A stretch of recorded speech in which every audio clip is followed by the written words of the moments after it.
Morning all, my self ज्योति। और जैसा कि अभी यहाँ प्रोग्रामिंग चल रहा है तो उसका मौका मुझे मिला, इसके लिए सर और मैम को थैंक यू। सबसे पहले हम बात करते हैं ज्योग्राफी की।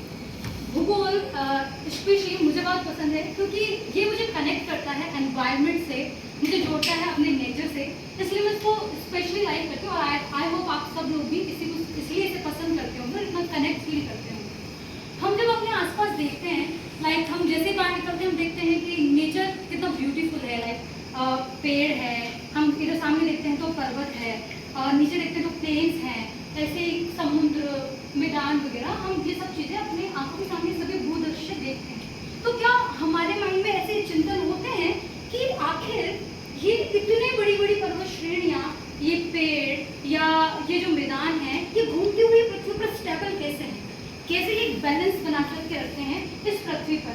तो आज उसी विचार को हम वापस चिंतन करने के लिए, उसको और अच्छे से सोचने के लिए आज जो मेरा टॉपिक है वो है समस्थिति यानी कि आइसोस्पेस।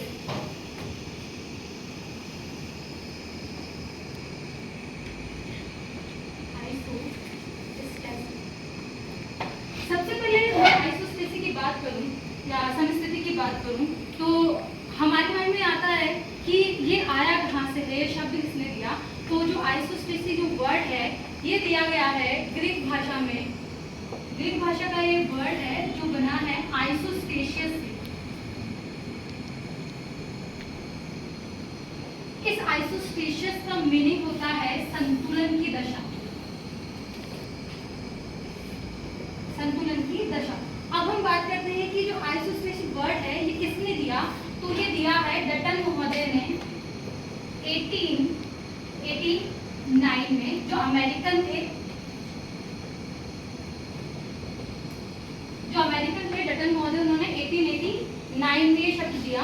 जो समस्थिति जो शब्द है, अगर मैं इसके डेफिनेशन की बात करूं तो जब इसके डेफिनेशन की बात आती है तो हम एक चिल में जो डेफिनेशन है उसकी बात करते हैं। तो परिभ्रमण करती हुई पृथ्वी पर ऊंचे उठे हुए भाग लाइक पर्वत, पठार, मैदान, और नीचे दबे हुए भाग जैसे समुद्र, सागर आदि, इनके बीच ही संतुलन की दशा को ही क्या कहा जाता है, समस्थिति कहा जाता है। तो इसका मीनिंग है कि संतुलन की दिशा। एक तो बेसिक हम बात करें तो अब और आगे बात करते हैं कि इसकी नींव किसने रखी, तो इसकी नींव रखी है पियर बुगियार्ड ने।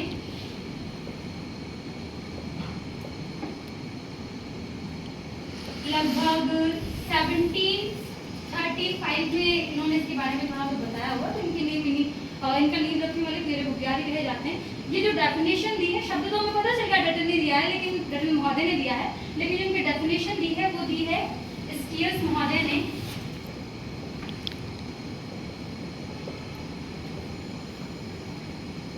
स्टीयर महोदय ने, इनकी बुक है द अनस्टेबल अर्थ, उसमें इन्होंने अपनी जो डेफिनेशन दी है। अब आगे हम बात करते हैं कि ये जो विचार आया, तो ये विचार कैसे आया, इसकी मतलब कैसे लोगों ने सोचा कि पृथ्वी तो मतलब कब से है, कब से पर्वत है, कब से पठार है, लेकिन माइंड में कैसे आया। तो एक भूगोलवेता रहे हैं जो हमारे इंडिया से रिगार्ड करते हैं, सर जॉर्ज एवरेस्ट।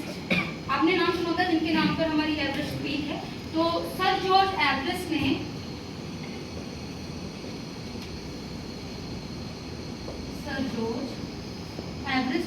हमारे जब हिमालय गंगा के मैदान का सर्वेक्षण किया जा रहा था भारत में, तो वहाँ पर उन्होंने दो प्लेस लिए, दो जगह ली। एक तो थी कल्याण और एक थी कल्याणपुर। इन्होंने इन दो जगहों का मुख्यतः सर्वे किया और ये पाया, सर्वे किया गया था मेथड से, खगोल, एक तो त्रिभुजीकरण मेथड था और एक खगोलीय विधि थी।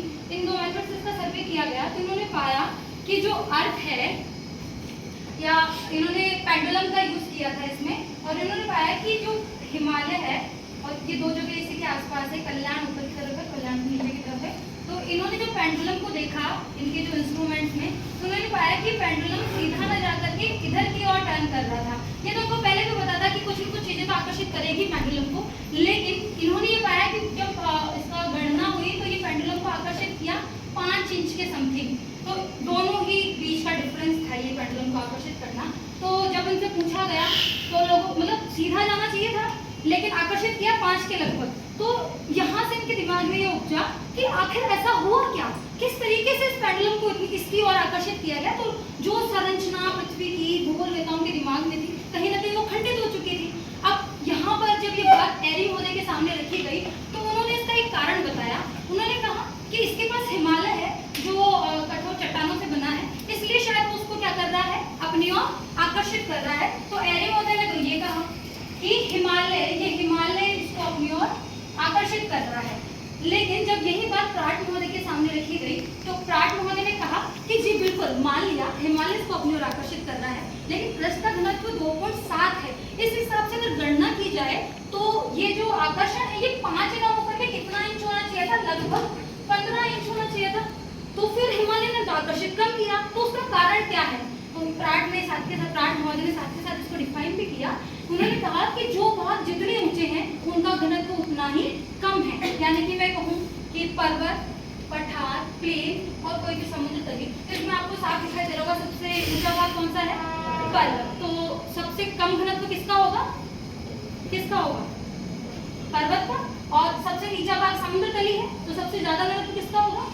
तो इस वजह से इसका घनत्व कम होने के कारण इसने इतना फोर्स ना लगा करके कम लगा है, इसलिए यहाँ पर जो वेरिएशन आया वो कितना आया, 5 इंच। तो इस तरीके से इन्होंने अपनी व्याख्याएं प्रस्तुत की। तो अब मैं आगे जो स्पेशली जिन महोदय को लेना चाहूंगी वो है एरी महोदय। तो एरी महोदय ने जो अपना मत दिया है, अब मैं इसके बारे में डिस्कशन करूंगी।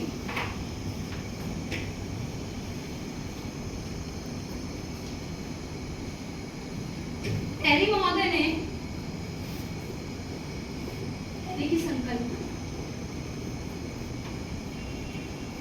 एरी महोदय ने जो संकल्पना दी लगभग दी 1851 में, मतलब इनके बाद जब इन्होंने क्वेश्चन छोड़ा आप लोगों के सामने, उसके बाद इन्होंने संकल्पना दी। इनकी संकल्पना का नाम है तेराव की संकल्पना।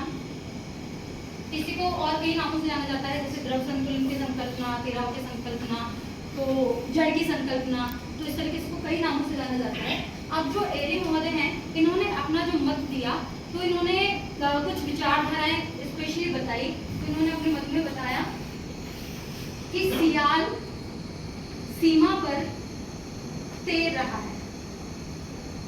अब सबसे पहले हमको ये पता होना चाहिए कि सियाल क्या है और सीमा क्या है। तो जब हम पृथ्वी की आंतरिक संरचना की बात करते हैं तो उनको 3 परतों में बांटा गया है, सियाल, सीमा और निफेड। तो सियाल जो ऊपरी परत जिसको हम पृष्ठ के नाम से जानते हैं, उसका घनत्व 2.7 औसत जो घनत्व है।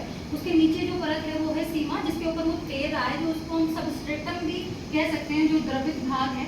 तो यहाँ से निकला है सियाल और सीमा। तो कह रहा है कि सियाल यानी कि क्रस्ट और सीमा यानी कि अधर स्तर सबस्ट्रेटम, उसका क्या कर रहा है, तैर रहा है। तो पहली बात इन्होंने ये कही।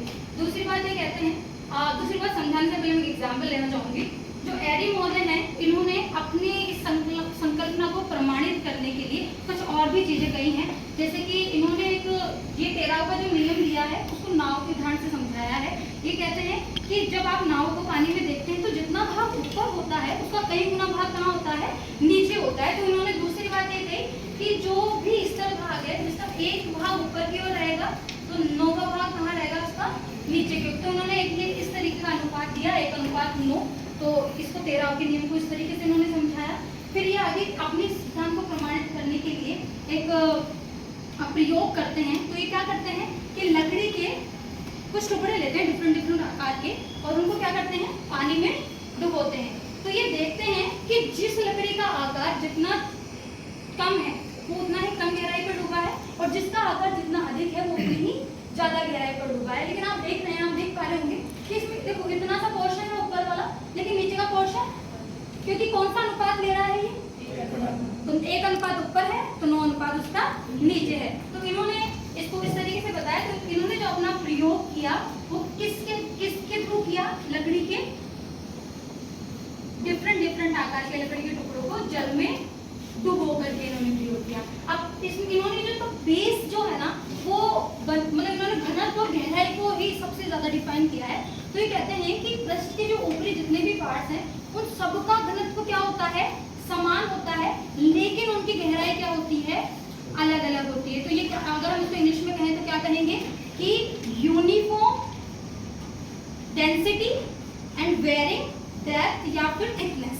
ठीक है, तो इस तरीके से इन्होंने कहा कि इसके मत को हम और आगे बढ़ाएं तो घनत्व तो क्या है, समान या असमान? मैं सुन लूं तो मैं भी समान। और गहराई क्या है, असमान। अगर आप मुझे कनेक्ट करेंगे तो मुझे भी पढ़ाने में ज़्यादा अच्छा लगेगा और आप भी कनेक्ट फील करेंगे। तो घनत्व तो समान है और गहराई क्या है, असमान। तो ये इनका मेन है जिसके थ्रू इन्होंने अपने संतुलन की दशा को समझाया है। तो इस तरीके से इन्होंने ये बात कही। तो इन्होंने इस तरीके से अपना मत दिया। इनका जो मत है वो कई नामों से जाना जाता है। लाइक एक तो तेराव का नियम हो गया, एक है जड़त्व की संकल्पना। जड़त्व की संकल्पना को समझ में आ गई होगी कि जो जितना भाग ऊपर है उतनी ही गहराई तक नीचे जड़ रखता है, इसको जड़त्व की संकल्पना कहा। इसके अलावा इसको द्रव्य संतुलन की संकल्पना भी कहा जाता है। ये भी आपको समझ में आ गया कि जितने भी कंपोनेंट्स हैं ऊपर जितने भी पदार्थ हैं उनमें संतुलन की अवस्था कैसे है, इसको ये नाम दिया गया। इसको समान घनत्व की अवस्था भी कहा जाता है, इसको असमान गहराई की अवस्था भी कहा जाता है। तो इस तरीके से इन्होंने मतलब लोग या विद्वान इनको कई नामों से इनकी संकल्पना को जानते हैं। तो ये इस तरीके से ये इनका संकल्पना रही है। लेकिन जब हम किसी भी थ्योरी की हम बात करते हैं तो हर चीज़ के नेगेटिव इफेक्ट होते हैं। आई विश आपको ये समझ आया होगा कि इन्होंने किस तरीके से अपनी संकल्पना को दिया। अब हम इसकी आलोचना की भी बात करते हैं जो कि वेरी इंपॉर्टेंट है। अब आलोचना में आप देखिए, ये कह रहे हैं कि जितना भाग ऊपर है उसका कई गुना भाग नीचे होना चाहिए। यानी कि एक भाग ऊपर है तो 9 गुना कहाँ होना चाहिए। तो मैं हिमालय की लास्ट पीक की बात करूँ, सर्वोच्च चोटी की, तो वो है माउंट एवरेस्ट। इसकी ऊंचाई है 8,848 मीटर। तो इसकी ऊंचाई 8,848 है, तो गहराई इसका 9 गुना करते तो लगभग 80,000 के लगभग मीटर की इसकी गहराई आएगी। लेकिन हमको एक और फैक्ट पता है जब हम संरचना को पढ़ते हैं कि 32 मीटर नीचे जाने पर 1 डिग्री सेल्सियस तापमान क्या हो जाता है, बढ़ जाता है। तो कितना नीचे जाएंगे हम, 80,000 मीटर अगर हम नीचे चले जाएं तो कितना तापमान बढ़ जाएगा। तो जड़ तो क्या हो जाएगी, पिघल जाएगी। ऑब्वियसली इतने तापमान पर तो कोई चीज जीवित नहीं रह सकती है। तो फिर ये नियम कहाँ सिद्ध होता है, तो भ्रामक ही हो गया।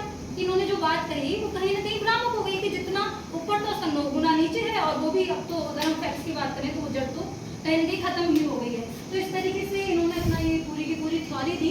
और इन्होंने आगे कई और विद्वान भी रहे हैं जिन्होंने इनकी थ्योरी का समर्थन किया है, जैसे जॉली और होम्स ने इसका समर्थन किया है।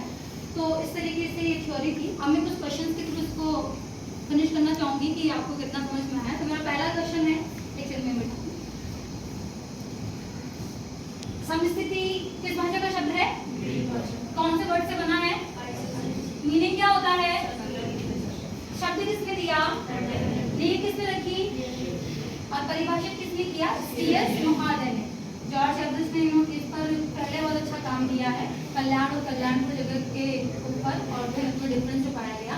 हमने जो संकल्पना पढ़ी वो केरी की संकल्पना है जो कब आई थी, 1851 में। क्या नाम है इसका, ठीक है, CR सीमा पर 13 है। इस तरीके से इन्होंने अपनी को बताया।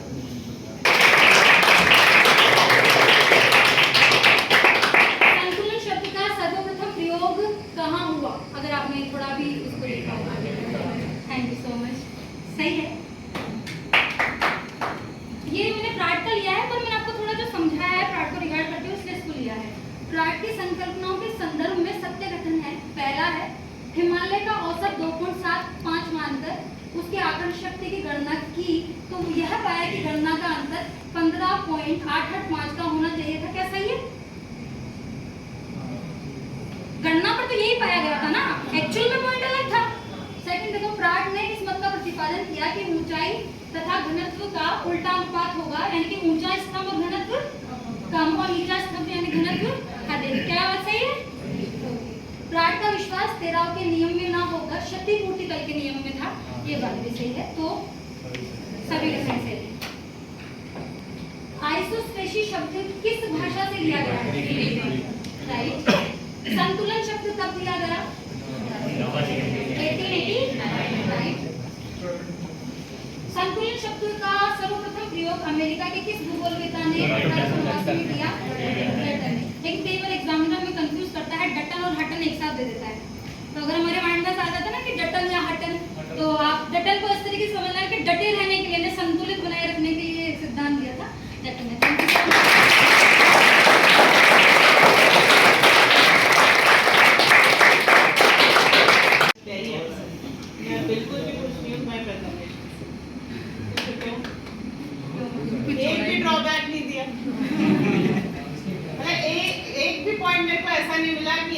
लिख लूं कि यहाँ पे कोई चीज छूट गई, और इतना सिस्टमैटिक, इतना बढ़िया तरीके से आपने प्रेजेंटेशन दिया है, I have no words, seriously I have no words. कितना बढ़िया प्रेजेंटेशन है, बहुत बढ़िया प्रेजेंटेशन। बट स्टिल अगर मैं वर्ड्स में इनको बोलूं कि प्रेजेंटेशन कैसा रहा, तो बहुत ही इंटरैक्टिव प्रेजेंटेशन था, बहुत ही सिस्टमैटिक ढंग से आपने इसको एक्सप्लेन किया, एक एक पॉइंट को इतना डिटेल में जाकर समराइज वे में आपने एक्सप्लेन किया, दैट इज एब्सोल्युटली अमेजिंग। बहुत अच्छे तरीके से आपने एक्सप्लेन किया। दूसरा, स्टूडेंट और टीचर के बीच में जो एक इंटरेक्शन लेवल होना चाहिए, वो आपने बिल्कुल उस पर आप खरे उतरे हो, और कोई भी पॉइंट आपने छोड़ा नहीं। मतलब जहाँ पर जो चीज़ एग्जैक्टली जहाँ पे मेंशन होनी चाहिए थी, जैसे आपने सियाल सीमा को एक्सप्लेन किया, आपने वहीं पे उनका मीनिंग बताया, आपने जिस तरीके से डेंसिटीज को एक्सप्लेन किया, एवरीथिंग वाज एब्सोल्युटली अमेजिंग। फिर आपने लास्ट में, सबसे इम्पोर्टेंट क्या होती है जब अपन थ्योरी देते हैं, तो अपन सब चीज़ें इंपॉर्टेंट कैरेक्टरिस्टिक्स तो बता रहे हैं, लेकिन क्या होता है लास्ट में, क्या बताना होता है अपने को, उसका क्रिटिसिज्म बताना होता है। क्रिटिसिज्म नहीं बोलते इसको, बेसिकली इसको एनालिटिकल क्रिटिसिज्म बोलते हैं, जिसमें किसी थिंकर्स के थ्रू आपने जो थ्योरी दी है उसको कुछ पॉजिटिव नेगेटिव जो भी बताया गया है, तो आपने उसको भी बहुत अच्छे से एक्सप्लेन किया। फिर लास्ट जो चीज़ मुझे बहुत अच्छी लगी कि सारा उन्होंने एक्सप्लेन करने के बाद में उसको रिवाइज कराया, और फिर क्वेश्चंस के थ्रू उसको बिल्कुल याद करवा दिया। Very very well managed.